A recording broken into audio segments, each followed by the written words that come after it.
Pada tahun 1871, Inggris membangun laboratorium terowongan angin pertama di dunia, yang menandai dimulainya perjalanan monopoli teknologi ini selama 60 tahun.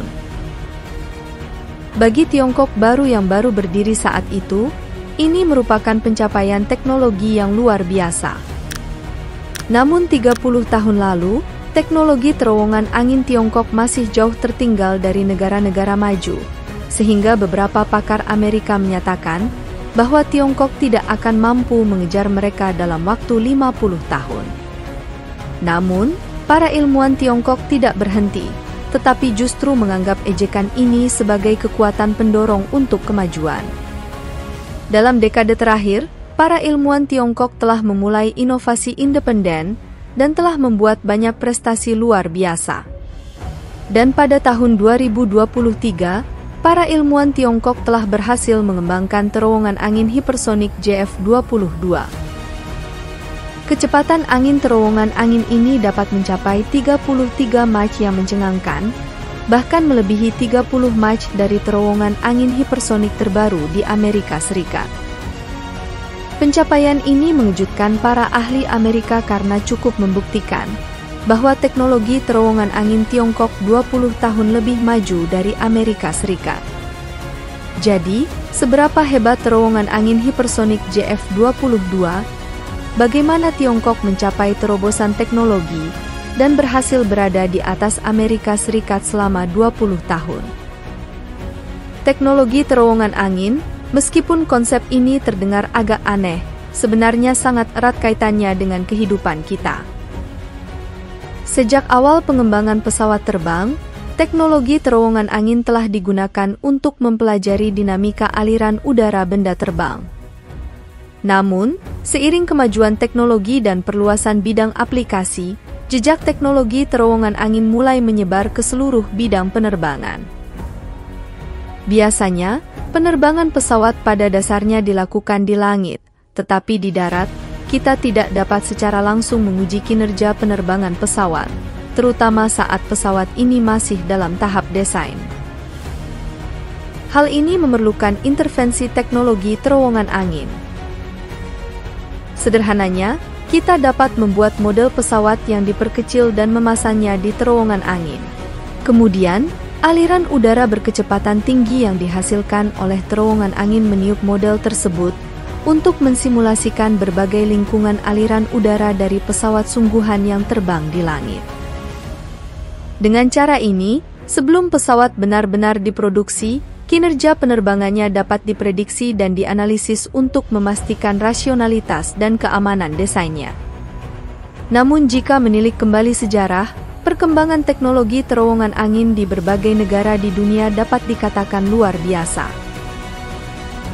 Pada abad terakhir, Amerika Serikat, Uni Soviet, Jerman, dan negara-negara lain selalu menjadi yang terdepan di dunia dalam teknologi terowongan angin. Perkembangan teknologi terowongan angin di Tiongkok terbilang lambat. Tiongkok baru membangun terowongan angin pertamanya pada tahun 1936. Sayangnya, periode ini bertepatan dengan pecahnya Perang Anti-Jepang, dan fasilitas yang baru dibangun dihancurkan oleh tentara Jepang dalam perang tersebut. Hal ini tentu saja merupakan pukulan telak bagi Tiongkok saat itu. Akibat dampak perang, Tiongkok harus mengesampingkan sementara penelitian dan pengembangan teknologi terkait, yang memperlebar jurang antara Tiongkok dan negara-negara barat dalam teknologi terowongan angin hingga hampir 50 tahun.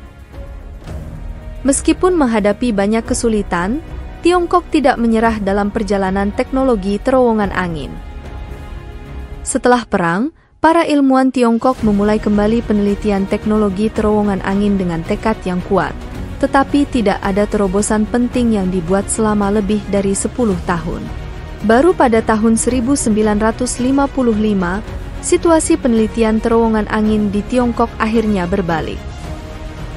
Tahun ini, Tiongkok menyambut kembali seorang ilmuwan kelas berat Qian Xuesen. Qian Xuesen adalah seorang ilmuwan yang terkenal secara internasional. Setelah kembali ke Tiongkok, ia menjabat sebagai Direktur Institut Mekanika Akademi Ilmu Pengetahuan Tiongkok. Di bawah kepemimpinan ilmuwan hebat ini, Tiongkok juga memulai kembali penelitian tentang teknologi terowongan angin pada tahun 1957.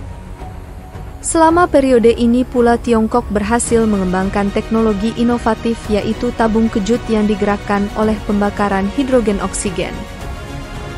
Saat itu, tabung kejut yang digerakkan oleh pembakaran hidrogen oksigen dianggap sebagai arah penelitian masa depan teknologi terowongan angin. Tetapi karena kualitas aliran udaranya yang kecil dan risiko keselamatan yang tinggi, teknologi ini gagal mendapatkan pengakuan internasional. Saat itu, karena blokade teknis yang ketat dan penindasan Tiongkok oleh negara-negara barat yang dipimpin oleh Amerika Serikat, penelitian Tiongkok menghadapi kesulitan besar. Meskipun mengalami kerugian karena isolasi internasional, para ilmuwan Tiongkok menghadapinya dengan memulai eksplorasi penelitian ilmiah yang sulit. Setelah berbagai percobaan, kegagalan, ringkasan dan perbaikan yang berulang, Tiongkok berhasil mengembangkan tabung kejut generasi pertama pada tahun 1958. Terobosan di Tiongkok inilah yang meletakkan dasar yang kokoh bagi penelitian mereka selanjutnya. Setelah memasuki tahun 1960, para ilmuwan Tiongkok mengandalkan pencapaian awal ini untuk terus memperdalam penelitian mereka, dan berhasil mengembangkan terowongan angin kejut langsung JF4, terowongan angin kejut refleksi JF4A, dan terowongan angin kejut JF8.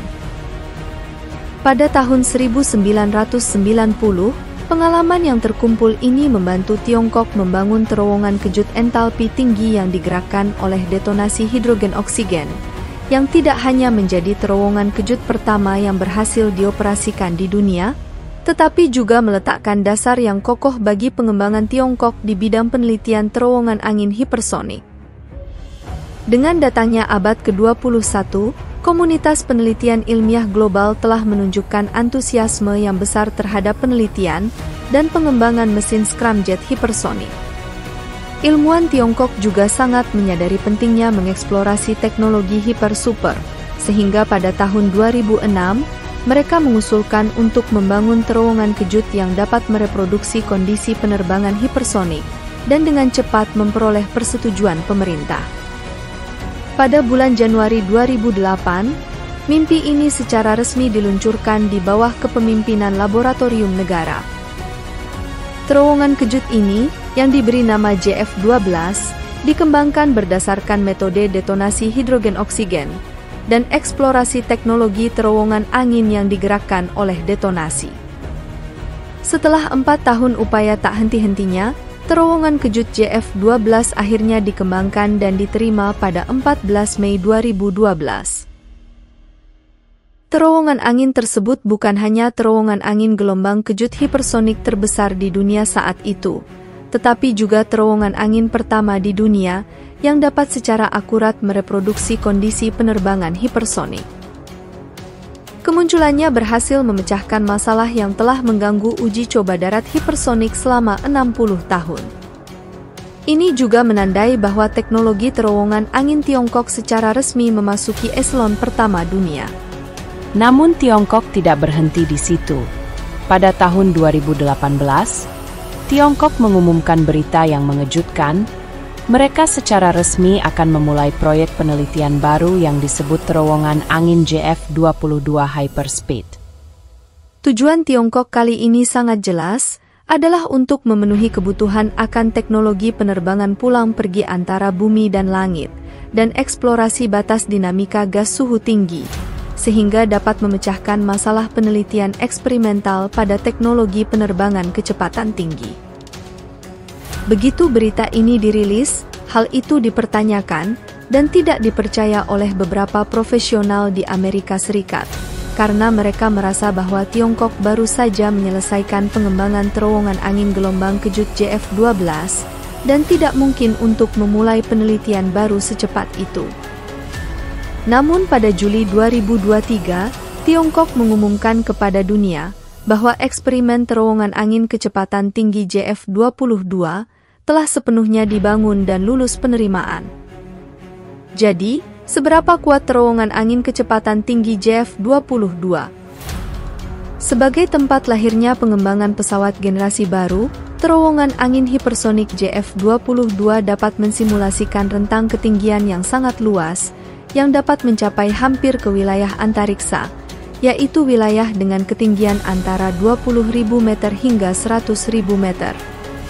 Namun, terowongan angin hipersonik JF-22 dapat mensimulasikan kondisi aliran udara pada kecepatan Mach 33 pada ketinggian 40.000 hingga 90.000 meter. Parameter teknis seperti itu cukup menakjubkan. Selama ini, Amerika Serikat dianggap sebagai pemimpin dalam teknologi terowongan angin. Terowongan angin LanceX mereka adalah terowongan angin teratas di dunia dan dapat menghasilkan kecepatan angin hingga Mach 30. Namun, terowongan angin tercanggih di Amerika Serikat hanya dapat mempertahankan waktu uji 30 milidetik pada kecepatan Mach 30. JF-22 Tiongkok tidak hanya memiliki kecepatan yang lebih tinggi yaitu Mach 33, tetapi juga durasi 100 hingga 130 milidetik.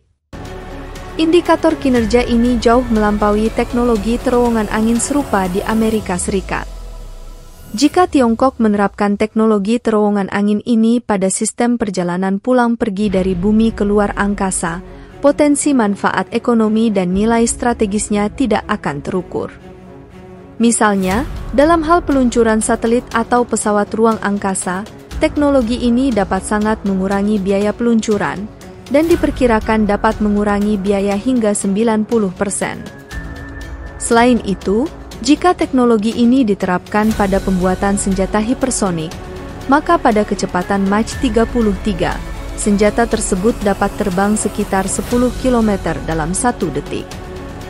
Ini berarti jika terjadi serangan terhadap wilayah Amerika Serikat, itu dapat dilakukan dalam waktu 14 menit dan akan sulit untuk menghentikannya. Yang lebih penting lagi adalah bahwa terowongan angin berkecepatan tinggi JF-22 juga merupakan fasilitas pengujian profesional yang sangat diperlukan untuk penerbangan dan kedirgantaraan Tiongkok di masa mendatang. Berdasarkan terowongan angin berkecepatan tinggi JF-22, tim peneliti ilmiah Tiongkok juga berencana untuk mengembangkan produk yang disebut mesin detonasi miring stasioner. Efisiensi pemanasan mesin penerbangan ini akan 50% lebih tinggi daripada mesin tradisional, dan akan diinvestasikan dalam penelitian dan pengembangan pesawat supersonik, roket, penerbangan, dan bidang lainnya. Di era perkembangan pesat sains dan teknologi saat ini, setiap inovasi berpotensi mengubah situasi dunia saat ini. Namun, melalui penggunaan terowongan angin berkecepatan tinggi JF-22 yang berkelanjutan, dan penelitian serta pengembangan teknologi masa depan, kita dapat memperkirakan bahwa Tiongkok akan memiliki pencapaian yang lebih menarik dalam teknologi kedirgantaraan. Jadi, apa pandangan Anda yang berbeda tentang pengembangan bidang terowongan angin Tiongkok ini? Agar tidak ketinggalan proyek dan berita terbaru kami, pastikan Anda berlangganan dan mengaktifkan notifikasi.